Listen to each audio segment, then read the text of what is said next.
This is Dr. Vermilio, and we're going to discuss how to study for an exam. You may or may not know that my background is in music. I was a musician for many years in the military, and then outside the military as a civilian musician, performing, recording, going on tour, and I had a blast. It was great. This is me back in the percussion section in Virginia at the Armed Forces School of Music. This was a command that had Army, Navy, and Marine Corps musicians, and I was in the Navy at the time. After the military, I decided to, after the military and after playing for several years as a musician, I decided to go back to school, and I thought, you know, I need to do a really, really good job in school. I want to get very good grades and be successful in my next career. So I thought, well, how can I study in a really effective and efficient way? So I asked myself, what should a performer, an actor, musician do to improve the chances of having a great performance? And the answer, of course, is to practice or rehearse.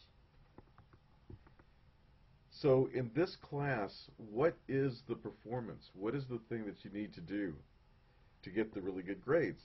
Well, of course, the answer is to take a bunch of exams. So what can you do to improve your chances of having a great performance in this class? And I recommend, strongly recommend, rehearse taking the exams. I thought, in order for me to do well as a student, I should practice taking the exams. I mean, as a musician, that's what I did, right? So before a performance, I would practice taking the exam, practice what I was going to perform, and then when it came time to perform, it was easy, it was fun, because I had been practicing it so much. So imagine in this class, if you had the opportunity, or rather if you were given the exam ahead of time, you could practice taking it, and then when it's time to take the real exam, it'd be a breeze, right? Well, this is the concept that I want to share with you. So I thought, well, maybe I'll just go to the professor and ask them, could you give me all your midterms and your final exam, because I need to practice this. And then I thought, the professor's going to think I'm crazy, so maybe that's not going to work. So what's the next best thing? And then I thought, well, I'm going to take a real good set of lecture notes. I always like sitting in front of the class. I like taking really good lecture notes, asking a lot of questions if I didn't understand the material. And so from the lecture notes, I'd look at that and say, okay, these are test answers. And now I'm going to create test questions. So for example, if on your notes you were talking about the outer ear, and you were talking about the anatomy and physiology of the outer ear, and you saw, okay, the outer ear, under anatomy, there's two parts of the outer ear, the pinna and the external ear canal. All right, so how do what kind of question, excuse me, what kind of question can I create from that? And I thought, okay, let's see. Okay, here's a question. What are the two major sections of the outer ear?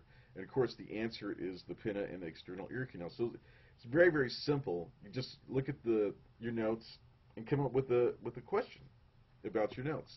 And again, the notes are the answer. The notes contain the answers for the exam that you're creating.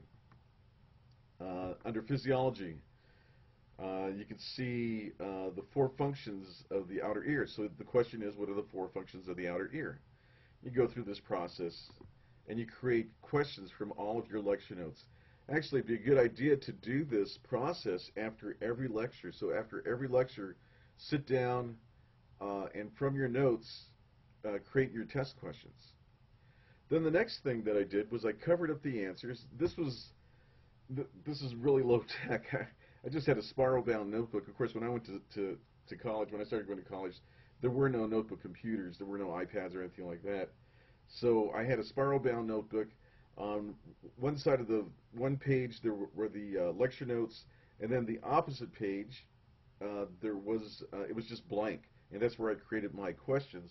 So I'd cover up my answers, which the answers, of course, are the lecture notes. I covered up the answers with a sheet of paper, and then just started reading through the questions that I wrote. And as I read the question, I would just answer the question out loud, and um, and then I'd pull down the paper and check my answer, and then if I got it right, I'd mark that off, and I thought would think, okay, this is a question I know. I don't have to study this again. And one of the things that I found is that after I created an exam from my lecture notes, I actually did pretty well on the when I took the exam, right? So how well are you going to do on an exam that you create yourself? Well, you should do pretty well because you created the test questions. So creating test questions is a form of study. Uh, did I did I get 100% on the exam that I created? No, I did not get 100% on the exams that I created because there was so much material. So what I did next was every question that had a check mark on it, I didn't study that question. I only studied the questions that I didn't know. All right? So this is a real good way to figure out what you know and what you don't know, and you just study the questions that you don't know. All right. Let's see. So you give yourself this exam over and over again. Only answer the missed questions, the unchecked questions. So imagine this huge set of questions that you create from your lecture notes. You take the exam. Now you have fewer questions to study. You study that. You take your exam again. You have fewer questions to study again. You take that exam, and you see what's happening as you get closer and closer to the exam date. You have fewer and fewer questions to study.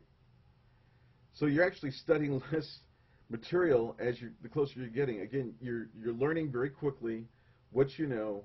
You learn also what you don't know, and you just study the material that you don't understand. Okay, so you repeat this process over and over again, and each time you'll have fewer items to study, and the amount of material that you need to study, as I said, decreases over time. So with this process, you'll have a fairly good idea about how well you'll do on the exam. So when you go through this process, you'll find that when you get to the exam, you're actually very, very prepared. You have a really good idea as to how well you're going to do, and it's a great way to study. When I was in school, excuse me, I had a family, was trying to support a family and go to school full time, and as many of you know, it's pretty tricky to do that. And actually, truthfully, I didn't have a lot of time to study, but so I had to come up with a method that was very systematic, very efficient, and something that was going to help me do well in school. And at the end of this process, I went to school at Long Beach State, Cal State Long Beach, um, here in California, and when I graduated, they gave me the top GPA of the year award for when I graduated for undergrad, and it wasn't because I was the smartest person in the class. It's just that I had this very, very systematic way of studying, and I knew the material quite well on the exam.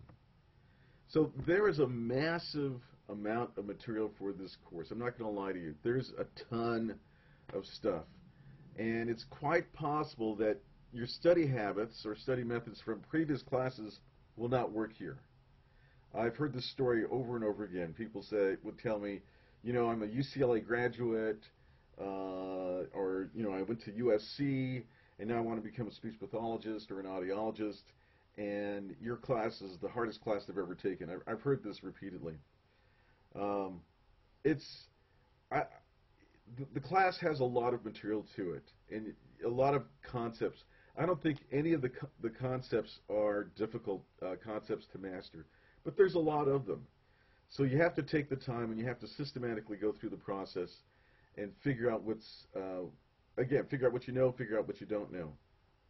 So I strongly recommend that you consider taking your own exams. And I had one student who said, I finally sat down after not, excuse me, after not being real happy with her exam scores. She said, I finally decided to use your system and take out my lecture notes, consider my lecture notes to be the exam answers, and create my own test questions. And she said she hated it. she said she had a miserable time creating the exam questions. She's reviewing her notes, and just not just not happy about the whole situation. She said she got headaches. It was painful. She was miserable. And then she said she took the exam that she had just created, and she couldn't believe it. She couldn't believe how much of the material that she had retained. So she used the system prior to the next exam, and she got an A on the exam. I said, "Oh, congratulations, that's fantastic." I said, "Do you usually get A's on the exams?" She said, "No, I'm a C student. I've never gotten A's before on an exam." So I thought that was really, really impressive. And I've heard this story repeated many, many, many times. A lot of my students say that gone on to use this system, for their other classes, and they've done quite well in the school. So, in essence, if you use this system, it's almost like the professor handing you the exams, and you get to practice the exams, and then you take the exam that you practiced, and you find that you did real well. So that's one strategy. Various students will use different strategies. This strategy has been very, very successful for many, many students. It's been successful for myself, and I highly recommend it. Here's a graph of the spread of the grades for the final exam for a class called CD445, Audiometry and Hearing Conservation. The x-axis represents the students. The y-axis represents the percent correct on the exam. And you can see that it is possible or it was possible for this exam to do very well. It was also possible to do very poorly.